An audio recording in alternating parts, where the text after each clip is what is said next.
Monokuma appears!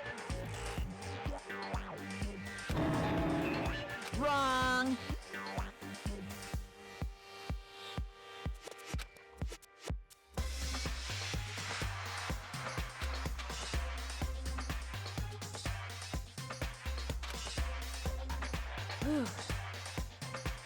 Boy, tough crowd. Stop talking. Okay. Hey!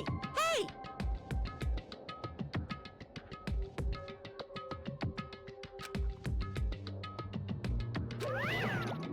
Let's go. Please! What the heck?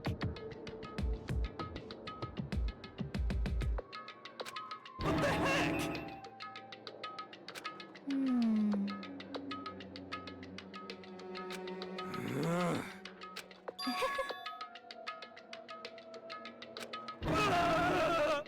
Hey.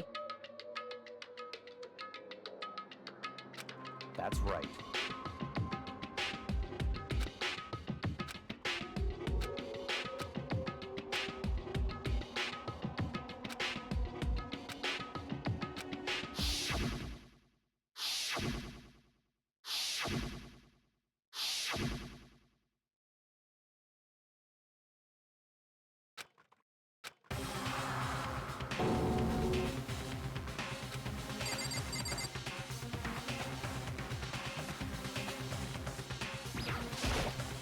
Yes, yes.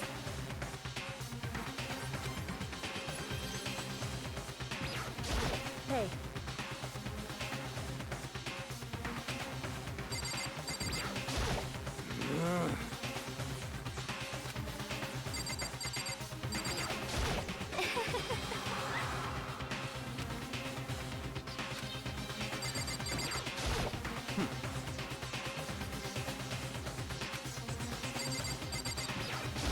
Damn.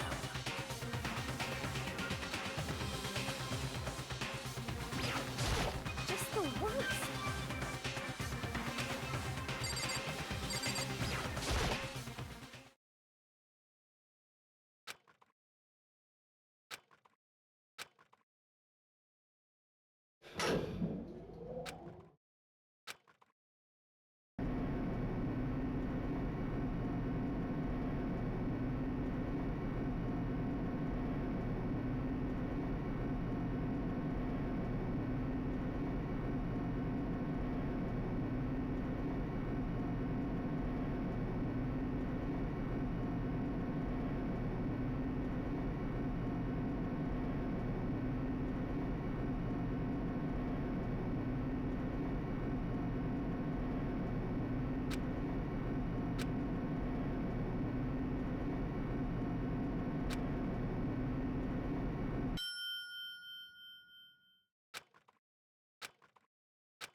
Just the worst.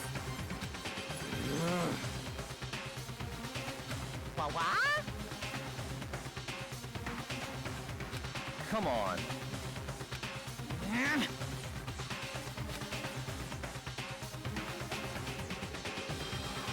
Yahoo!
Let's begin with a basic explanation of the class trial.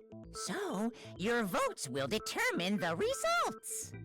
If you can figure out who done it, then only they will receive punishment.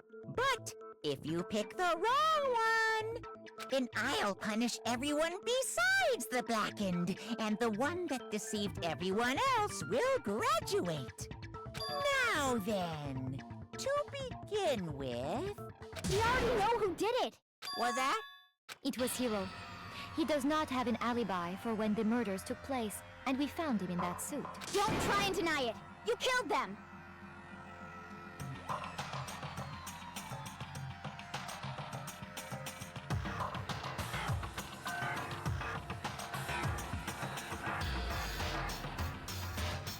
I didn't! Someone knocked me out! I was asleep the whole time! I don't know anything about it! Shut your murdering mouth, murderer! Who are you calling a murderer? I am sorry to say, Hiro, but we do have evidence. Blueprint for the suit. Parts we assume were used to build it. And all of it was found in your room. You have to admit, the evidence is quite compelling. It points to you as having created the suit and wearing it while committing crime after crime. How many times do I have to tell you? I don't know!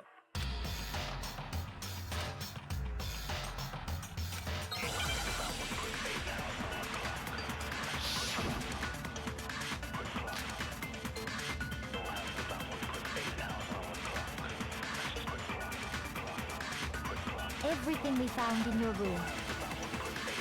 The blueprints, the suit parts, they are all proof enough that you are the culprit.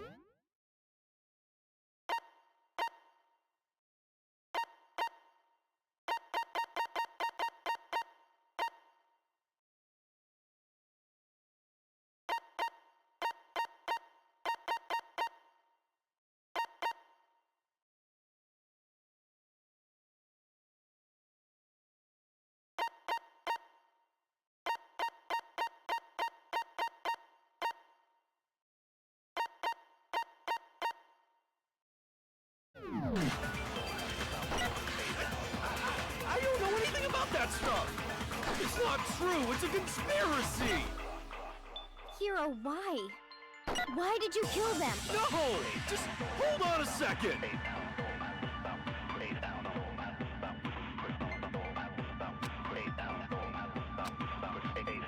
Everything we found in your room. The blueprints, the suit parts, they are all proof enough that you are the culprit. I don't know anything about that stuff! It's not true! It's a conspiracy! Hiro, why? No! Just hold on a second! Everything we found in your room. The blueprints, the suit parts. No, it's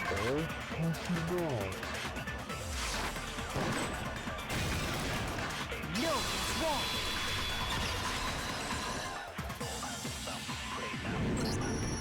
Are we sure Hiro really made those blueprints?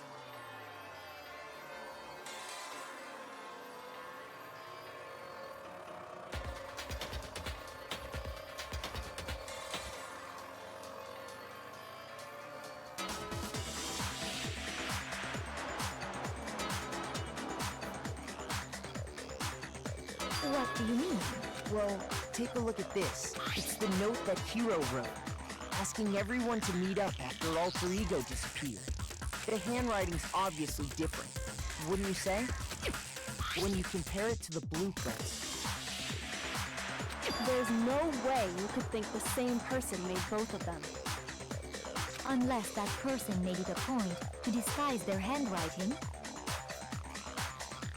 No, the differences are bigger than that, I think.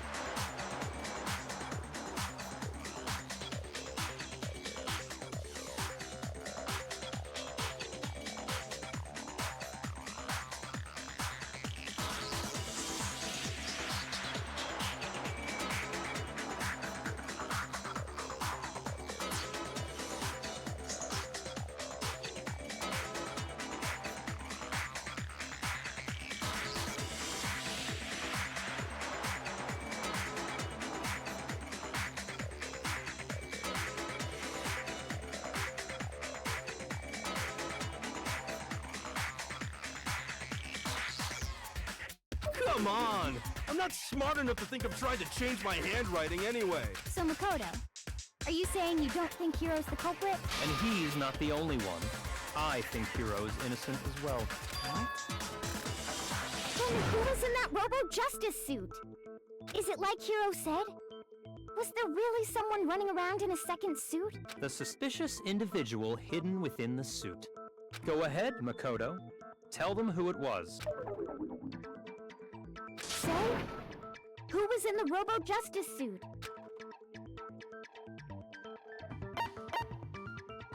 I got it! Other than Hiro, I can't think of anyone else it could have been. Obviously, he was the one in that particular suit. And we never found any kind of second suit. Then there can be no doubt. Hiro is the prime suspect. That doesn't make any sense. You just said Hiro didn't do it. It makes perfect sense. Hiro was the suspicious individual in the suit, but he's not the culprit. So what you're saying is... That's right. The culprit in this case has nothing to do with being in the Robo-Justice suit. What? Now that's a bold assumption. And what reason do you have to make such a statement? You do have a reason, yes? Of course. But before we get to that, there's something else we need to clarify first. So let's get that out of the way. Hey, stop trying to boss us around! All things have a proper order. So what is it? What needs to be clarified? We must clarify the method of transportation for Taka's lifeless body.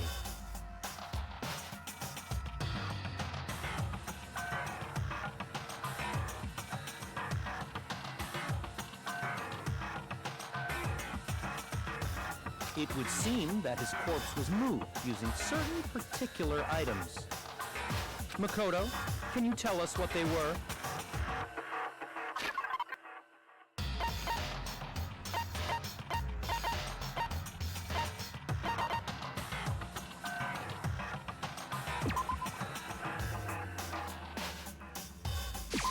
I got it!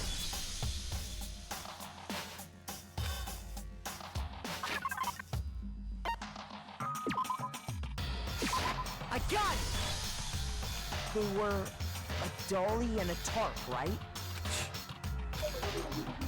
So, let's see if I can explain. Taka's body disappeared from the equipment room, and then we rediscovered it in the repository. And when we found it for the second time, it was wrapped in a blue tarp, right?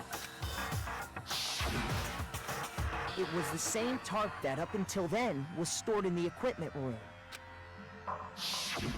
So the killer must have seen it there, and decided to use it when they moved Taka's body.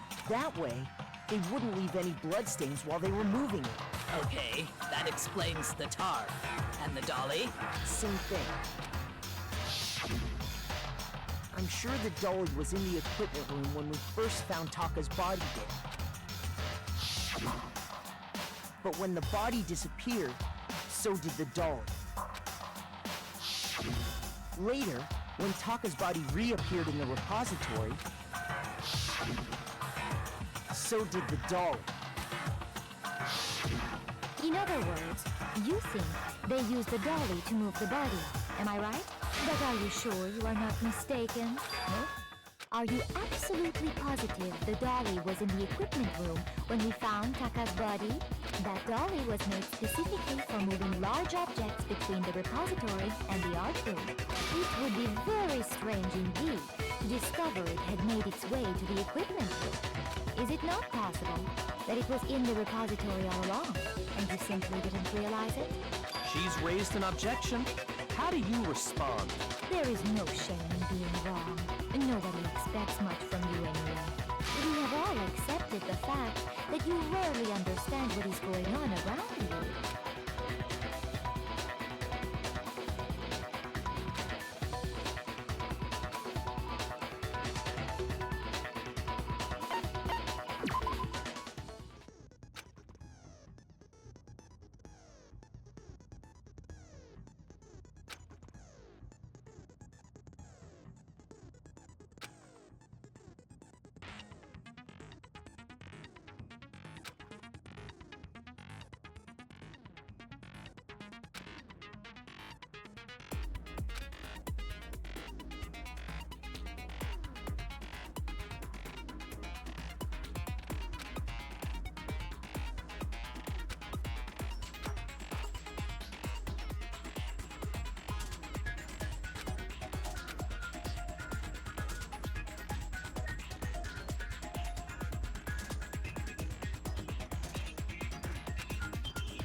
You have it wrong! I cannot agree! You are a fool! So pathetic! Lies will get you nowhere! Do your worst! You miserable wretch! I cannot agree! You are a fool! Do your worst! You have it wrong! I cannot agree. You are a fool. So pathetic. Lies will get you nowhere. I cannot agree. This should prove it.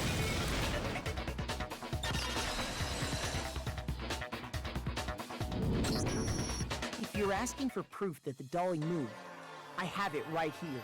When I found the dolly in the repository, one of the wheels had a blood stain on it. There was a pool of blood in the equipment room with a tire mark in it that matched the dolly wheel's tread. The killer probably rolled the dolly through the blood on accident as they wheeled the body out of the room. And as the blood dried on the tire, they moved the body into the repository. So there's my proof that the dolly was used to move Taka's body. Well, anyway, that was just something we had to get out of the way. Let's get back to the main subject. Yeah, the subject of how Robo-Justice didn't do it. Because if it's not a killer robot, then what kind of robot is it? I'm not sure that really matters. I'd be happy to explain why the occupant of the suit couldn't possibly be the killer. If you look back on how the body was transported, it will become immediately obvious.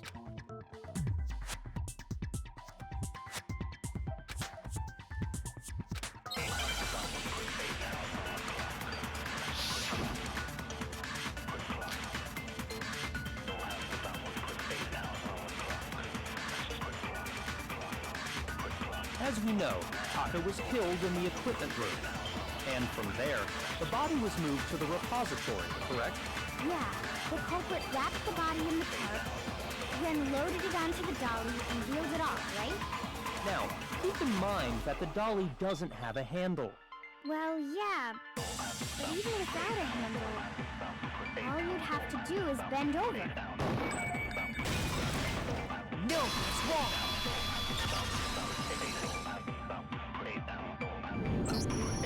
You're absolutely right that you could push a dolly without a handle if you stoop down low. But if you were wearing that suit, do you think you could actually get into a position like that? What do you mean? Think back to what you said when we were all checking out the suit together. Remember?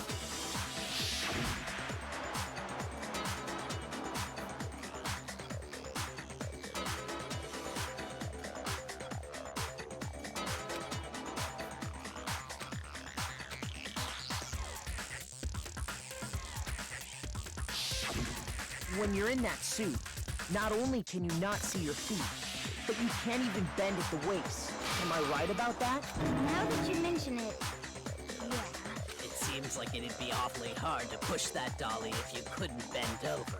Well, what's to stop you from simply pushing the dolly with your feet? When you can't even see your feet? You really think someone could kick the dolly all that way? Yeah, it'd be totally impossible! Not that I can say for sure myself. On top of that, if you were wearing such a rigid, cumbersome suit, it's very unlikely you would have the dexterity to go about wrapping the body in a tarp. Well, I mean, isn't that just a matter of taking off the suit when you're ready to move the body?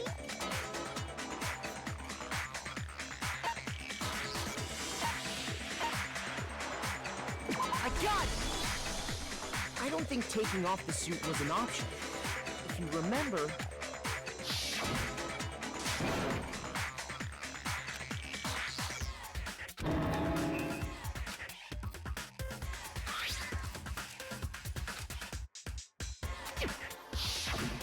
That's true. It seems impossible to put the suit on or take it off without help. Then, you really can't take it off by yourself? Hero wasn't just making it up? Of course I wasn't making it up. If he could have gotten it off by himself, I don't think he would have let us see him wearing it. Showing up in the suit was basically an invitation for everyone to suspect him. Yeah, that's right. So, it's really, really true that Robo Justice couldn't have moved the dolly? To be clear, whoever did move the body, it couldn't have been Hero in the robot suit, correct? No, wait. Just a second, if you please. Have you forgotten about the picture that I took? You all got a good look at it, did you not? The image of Hifumi being dragged away by Robo Justice? If whoever was in that suit is not the culprit, how do you explain that? Besides, do you remember what the now deceased Hifumi said?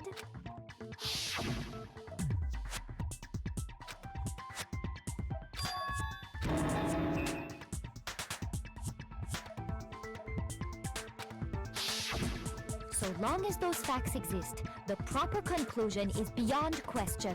The individual inside the suit and the culprit are one and the same. It was Hero, without a doubt. Yeah, that's gotta be right. Hold on a second. It's still far too early to reach that conclusion. Besides, there's no hurry to decide who did it. Before we rush to a verdict, shouldn't we explore every single possibility? Instead of seizing on one viewpoint, the truth is uncovered by analyzing things from every angle. Perhaps, but where do we go from here? Let's review this series of unfortunate events from the beginning. Maybe we'll uncover something new.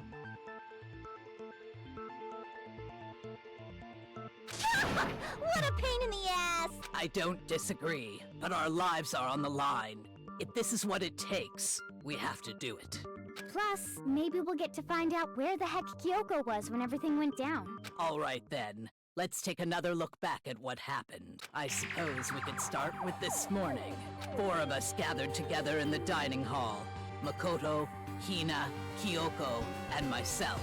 We waited there for quite a while, but nobody else showed up, so we went to look for everyone. That was around 8 a.m. And as soon as we split up, Kyoko went missing. Soon after that, Hina found Celeste in the rec room and quickly came to get Makoto and me. It seems I was unconscious for about an hour after I was attacked by my mystery assailant. I know it was an hour because I remember being attacked a little after 7.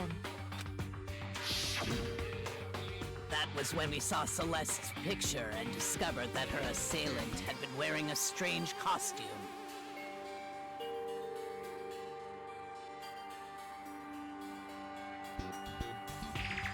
As it turns out, it was Robo Justice. It also soon became clear that this same Robo Justice had abducted Hifumi. We were soon joined in our search by Byakuya and Toko, and then went on to find Hifumi in the library. He was injured, so we took him to the nurse's office and resumed our search for the suspect. But not long after leaving the nurse's office,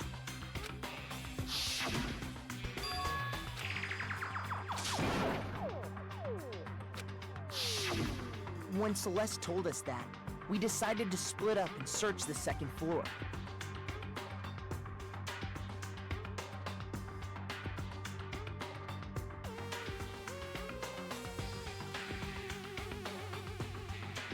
And soon after that, I saw someone moving around on the third floor, and I yelled out to everyone as soon as I did.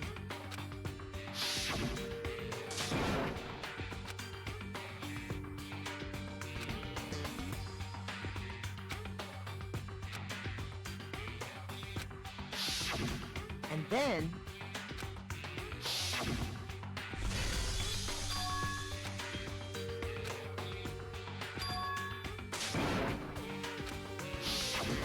At that point, we decided to divide up into two groups. Celeste, Hina, and I went back to the nurse's office.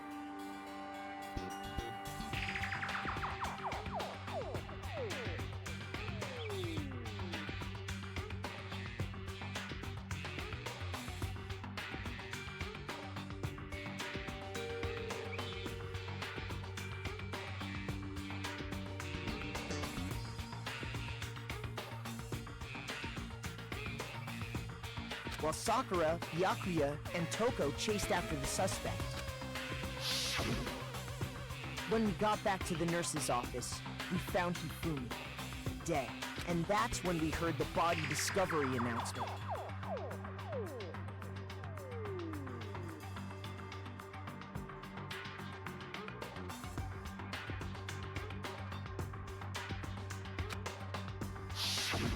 I left Celeste and Hina there and headed back to the third floor to let the others know what had happened. Meanwhile, we had just discovered Taka's body in the equipment room. We must have found both bodies at almost exactly the same time. Because we heard the same announcement not long after we discovered his body. And that's when I told you guys about Hifumi.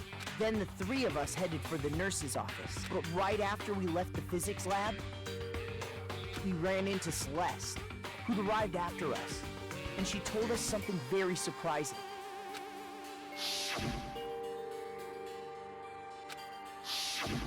We rushed back to the nurse's office and saw that she was right. Then we remembered we'd left Toko passed out in the equipment room, so we hurried back again.